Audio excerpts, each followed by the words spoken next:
Okay, that's probably pretty close to the finished product. We just got to put a little masking on it and put a little bit of black line around it. Then we'll be done. Then we can install it in the dash pad, and then we can install the dash pad in the truck, and then we just keep going.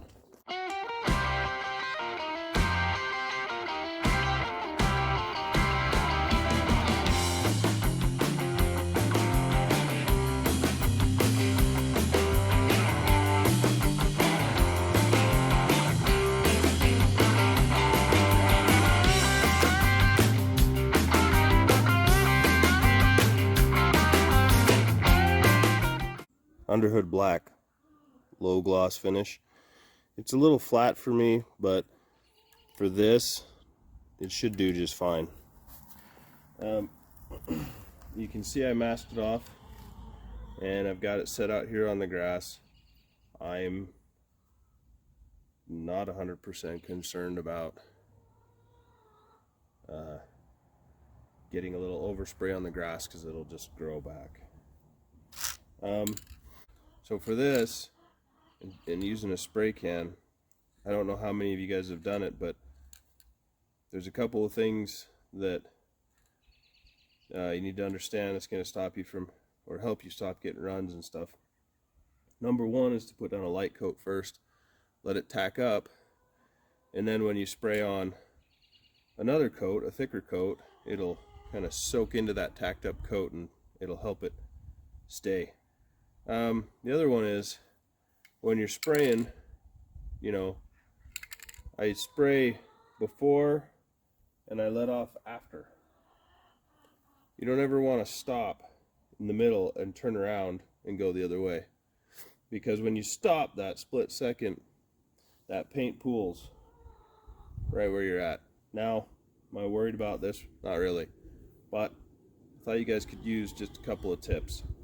So to go over that again, I start beyond, start spraying. So I move my hand and then I spray, and then I keep going. I follow through, I let off the spray, and I'm still moving. Okay? That'll help you get a better finish.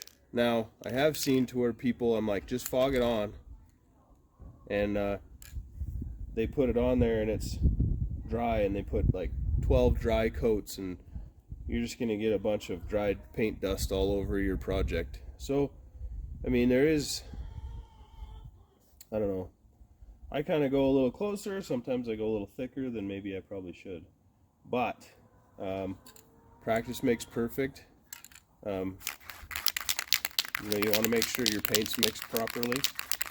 This isn't a big deal, but make sure it's pointed in the right direction, and just doing that piece there.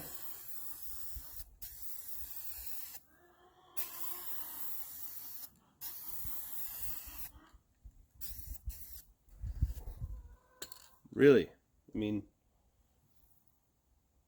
now we got some little fish eyes, or what I guess they call fish eyes. Maybe I call them fish eyes, maybe nobody else does. Right here. Now I'll pick it up and you can see it. Those little round, there was something on there, got on there. Oh look, we got something got on there, and then the paint's like moving away from it. You don't want that, but I'll tell you, if you let it dry for a little while and tack up, the paint will stick to that afterwards. It might just take a few times.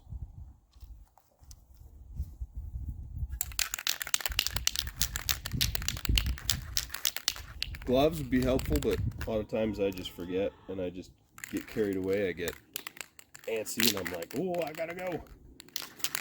So anyway, you want to kind of spray to get this edge, and then you want to spray, probably move around the other side and spray to get that edge, so that you get full coverage. All right, so again, try it out again.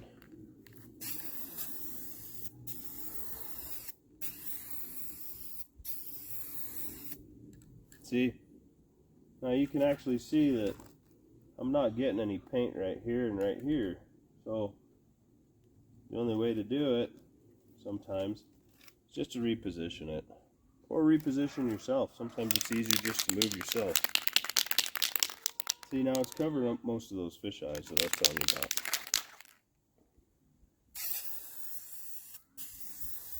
And just like that, we fill it in.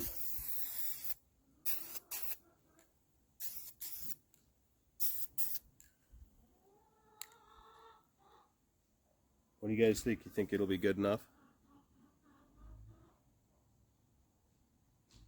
Oh. Of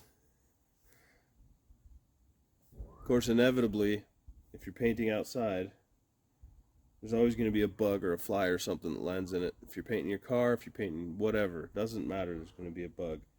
It's going to come, it's going to land in it. Hopefully I'll just come off with the masking then. He's right on the edge. Hello, Dad. Hey, buddy. Can we go to the restaurant? Yeah. Come on. Okay, I guess restaurant calls. You're gonna let it dry? I don't know. Sometimes I like to pull it off wet. I don't know. You guys decide. I like pulling it off wet because then it doesn't peel off dry paint and it just works better. Okay? We'll call it good with that. This is what we painted a few days back. The interesting thing is that I got really sick that night with a head cold, and you can probably still hear it in my voice. I'm not quite over it yet, and I've been itching to come out here and pull this off, but I've just been trying to take it easy in the house, hang out, watch TV, you know, try to get better. So this is how I'm just gonna pull it off here, see how it worked out. These two I'm not too concerned about because they're in the middle right here. However, when I start doing these outside pieces, just used to paint houses, custom homes and things, and used to do a lot of trim work. And one thing that I learned was when you peel tape back, you don't want to just rip it off, because you can pull the actual paint off, little chunks and stuff. And so what you want to do is you kind of want to use it kind of like a knife. So you see how it's peeling back on itself. That's how I like to do it. Usually it gives me a cleaner, crisper line. It kind of tears the paint versus just ripping it up. So that's kind of what I like to do. I was saying earlier or previously that I like to pull it off wet. Well, I didn't get a chance to pull it off wet the other day. So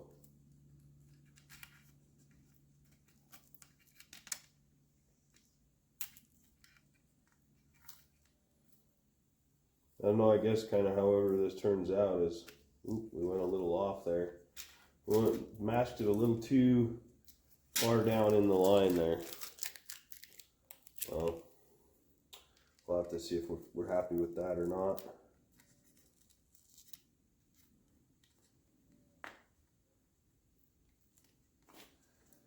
Sometimes it can be difficult to pull it back on itself like that. Well, see, we got some of that paint kind of bled through. When you take it off wet, sometimes you can take your finger in a cloth and some denatured alcohol or something, which maybe we can do anyway, and you can kind of use your fingernail or like a piece of like a screwdriver or something that's really thin, and you can come through here and kind of scrape that off and make it like a cleaner edge, you know. Well, we'll see. Maybe this will end up being horrible looking. See, and it looks like we've got some bleed up between the layers. Oh yeah. Definitely had some bleed up. We have a little bit of, looks like overspray. Maybe I had one of the edges up a little bit. I think, honestly, that I can maybe clean that up a little bit more. But that's what we're looking at. Yeah, so when you do this, you're going to want to get something that's fairly thin. And then you want to basically pull it back on it. And then you just kind of want to, you know, clean across it there. I don't know how successful this is going to be. Like I said, I was kind of hoping it was going to be something I could have done before. Kind of wet. Let's see if we can clean this.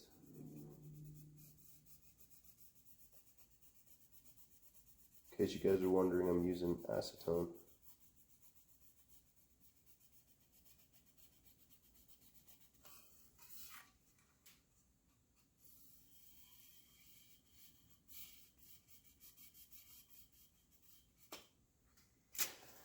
You spend too long in there, you just end up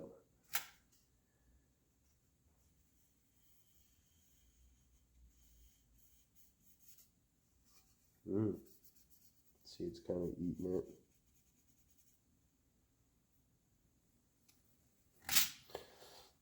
You get your blade or your piece of cloth saturated with it, then you probably want to move it just a little bit.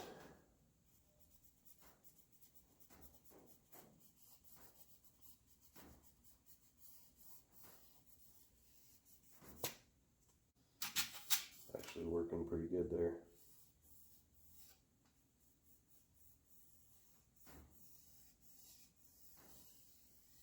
Of course, if you spend too much time in one place, then you end up eating through your main stripe, which you probably don't want to do.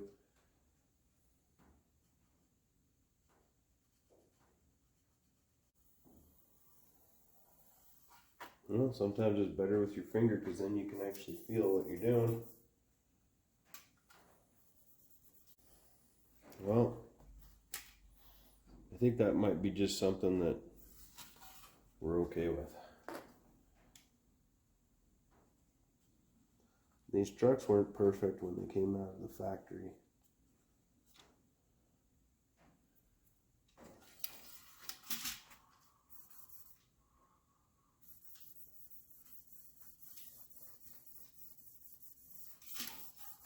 And this has been sitting around for quite a while in a junkyard or whatever.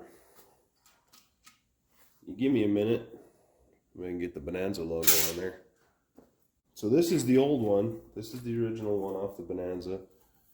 As you can see, it's not really too bad. I was kind of wondering if I could put a heat gun on it. You can see kind of the shape of it. And the fact that I would have to replace all of these.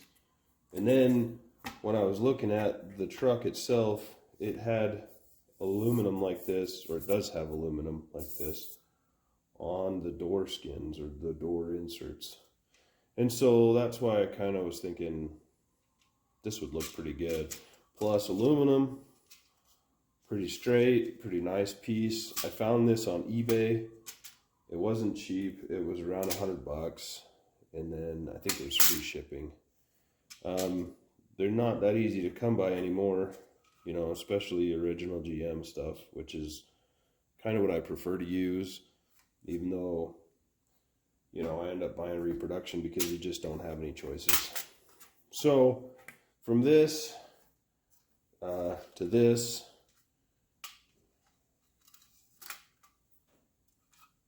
to that right there.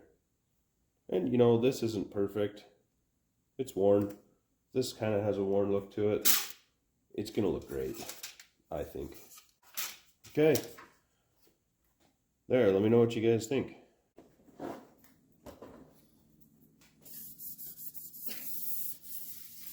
Well, what do you guys think of that?